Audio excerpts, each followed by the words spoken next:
We'll continue with our newly adopted tradition of introducing a honorable agrupado. And today we have a thrill for you, ladies and gentlemen. Our agrupado for tonight earned a Bachelor's of Science and a PhD in Chemical Engineering from the University LSU. From Louisiana State University. Great university. SEC. Many of you know that he worked for many, many years for Exxon Corporation in many, many important positions. When he got there, he immediately caught the eye of the leadership of the company, including the CEO of the company, who called him personally and used to have lunch with him, Lee Raymond, who after a few months promoted him to be superintendent of utilities. He worked in many places around Latin America and the world. He's fluent in 3 languages and 2 new dialects: English, Spanish, Portuguese, and of course, derived from those, Portuñol and Spanglish. But what many of you probably do not know is that after he got his bachelor's from LSU, he received a scholarship in NASA. And he went to work for them. He worked for them for 4 years. Actually, his job was to deliver the mathematical model for heat shield for re-entry of space vehicles into our atmosphere. He met the original 7 astronauts. 2 of them. Oh, 2 of them, I'm sorry. And he saw the 2 first models of the space shuttle. And I have no doubt, that if instead of becoming a chemical engineer, he would have wanted to be an astronaut, we would have had the first ACU astronaut here present tonight. So, gentlemen, help me welcome to the podium Dr. Eduardo Gonzalez del Valle.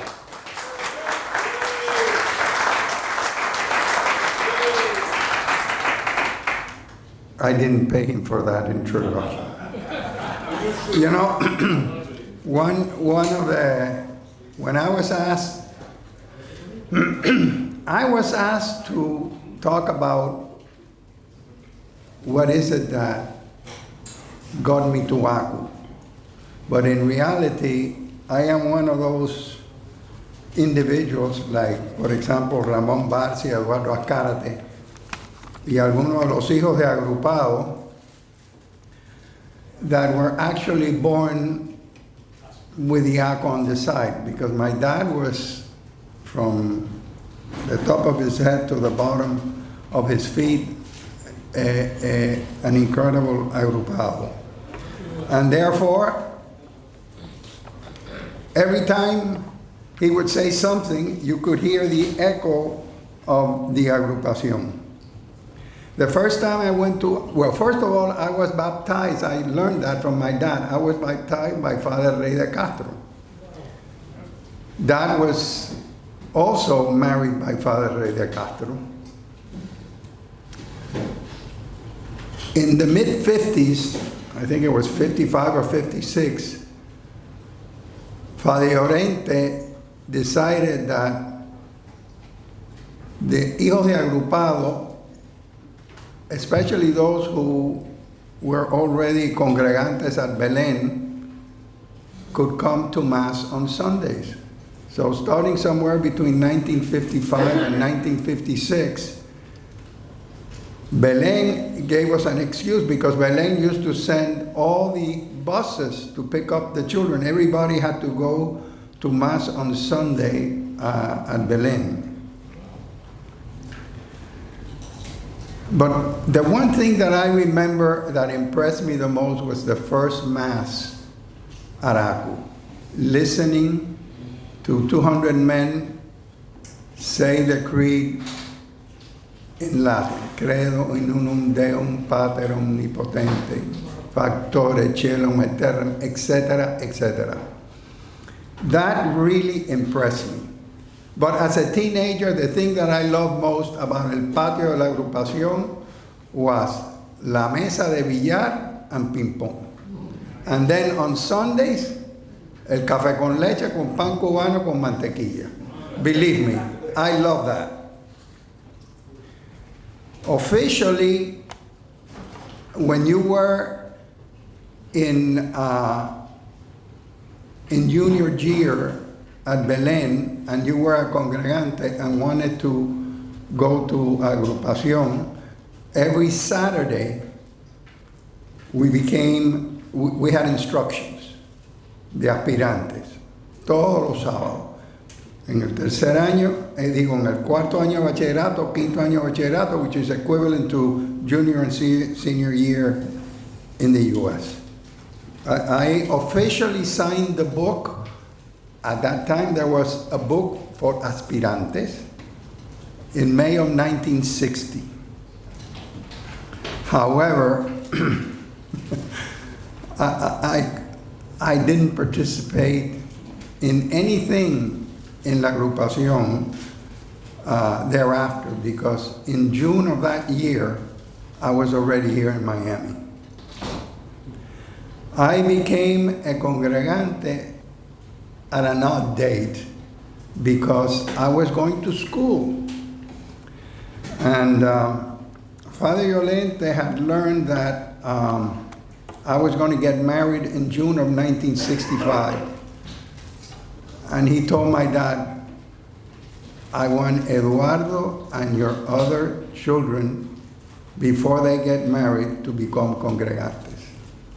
So that's what he did.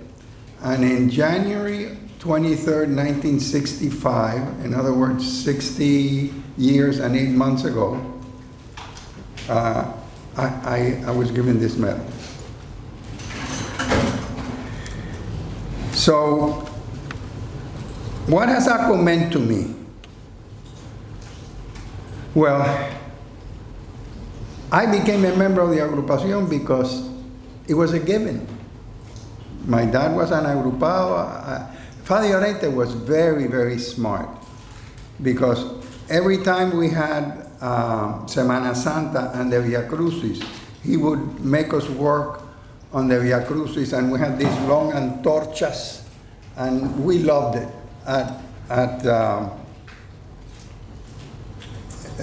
during Holy Week. As I began saying, I was fortunate because I had a built-in ACU next to me. One of the early things that I remember from my dad, and I must say that I also did it with my children, is that my dad would come every night and he would sit with each one of us individually and do an examination of conscience. I later taught my children, and I remember one of my children who had gotten into trouble when he was a teenager. And years later I asked him, how did he decide to get out of it? And he said to me, you know, Dad, I remember you used to come to my bedroom every night and you used to say, now, close your eyes and think of all the good things that you think that you did today and thank the Lord for it. And now, think of all the bad things that you did today and ask God for forgiveness. And I remember the little one used to close the eyes very, very, very, very tight. And he said that he used to toss and turn when he was 18 or 19 because he knew he was doing things that were wrong. And he said, I was intranquilo. He couldn't sleep.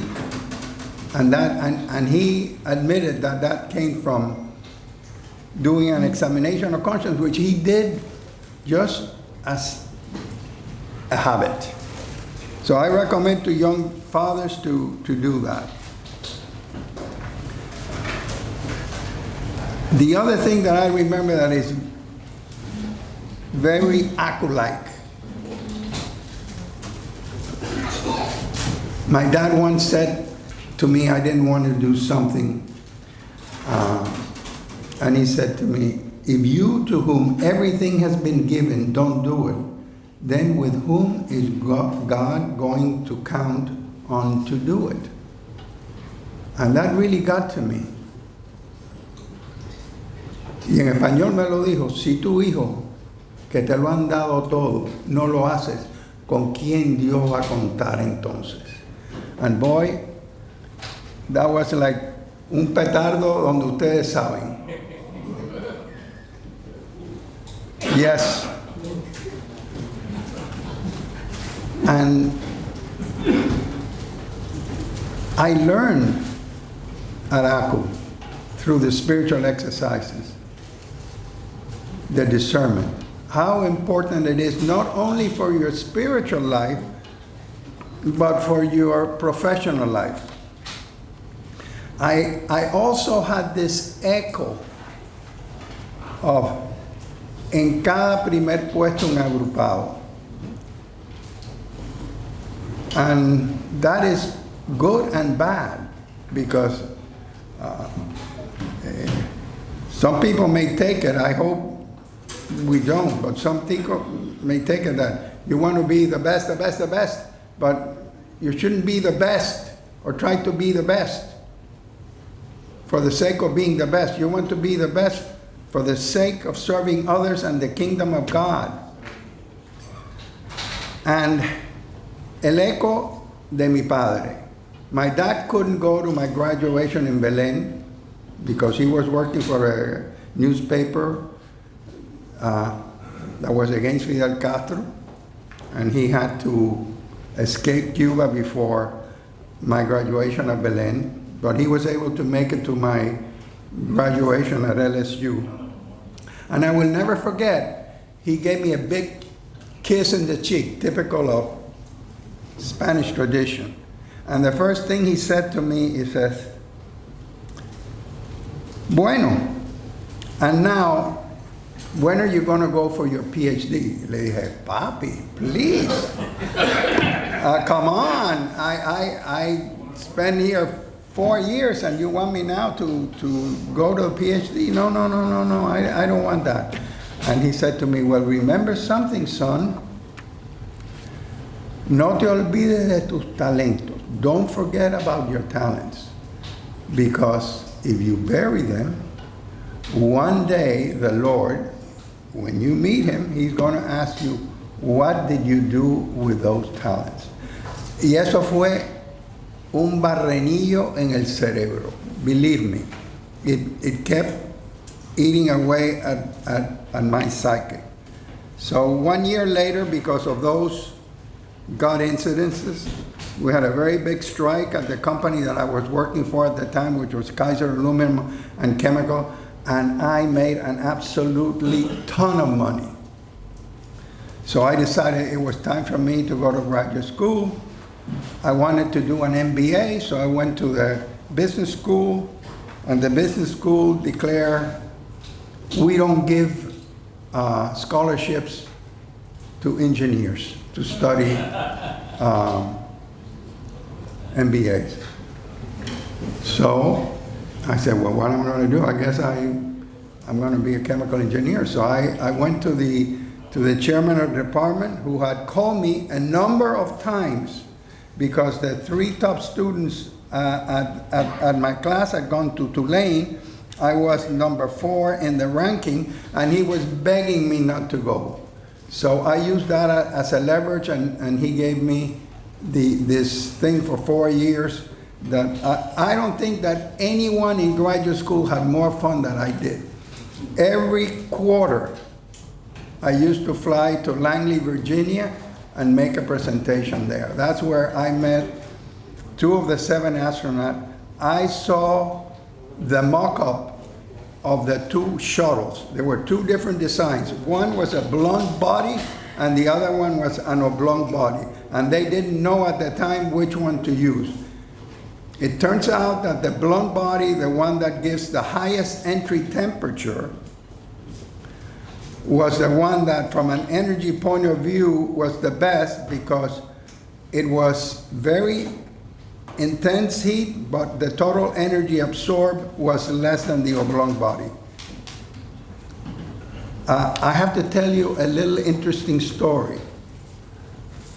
I was working, and I was not a US citizen, and I was in Dallas, Texas, and somebody said, "We're discussing things here." I didn't realize that heat shields are used in nuclear weapons, because you cover the nuclear weapon with a heat shield when it re-enters, because it re-enters at an enormous velocity, and it heats up, so you need to protect it. So I didn't know that. So one day, I was asking for a copy of a report I had written. And the lady at NASA told me, this report is marked as confidential, so you cannot read it. I said, "But I wrote it." I wrote it. What do you mean I cannot read it? So my major prof had to ask the guy at NASA to declassify the report so I could get a copy. Now, especially for the young people here, and I'm going to finish pretty soon, I want you to think that you are not here by accident. You think you're here by accident, but you are not here by accident. And I want you to meditate on that there is a reason why God called you to be here. It is not accidental. I recall 8 or 9 years ago, I don't know how many of you remember Father Tron, who was a Vietnamese priest, who was the assistant pastor at St. Augustine in charge of campus ministry. And Father Willie had invited him to a dinner that he organized with the Estovir group and the Agrupados. And in one of those God incidences, Father Tran sat next to me. And he had spent the day with Father Willie and with the Estovir group and the Agrupación, and he found out.